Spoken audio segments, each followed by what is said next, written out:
friends, welcome to our YouTube channel GPHbook. Today I will tell you about how to check assignment for 2019 session.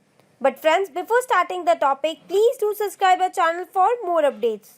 Friends, आज की video में मैं आपको बताऊंगी आप कैसे असाइनमेंट स्टेटस चेक कर सकते हैं कि कौन कौन से प्रोग्राम का असाइनमेंट इग्नू अपनी साइट पर अपलोड कर रही है।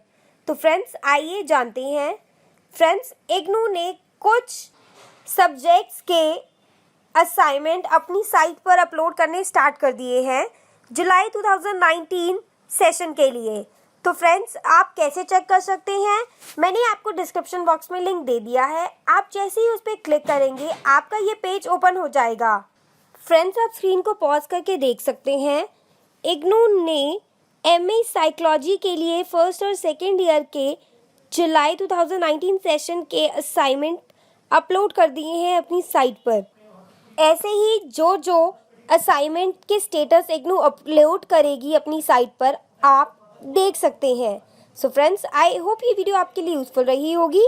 हमारी next video full update for July 2019 session देखना ना भूलें। और फ्रेंड्स, अगर आपको ये वीडियो अच्छी लगी है तो प्लीज़ इस वीडियो को लाइक और शेयर ज़रूर करें। और अगर आपको इग्नू से रिलेटेड कोई भी क्वेरी है तो कमेंट बॉक्स में ज़रूर कमेंट करें। Thanks for watching.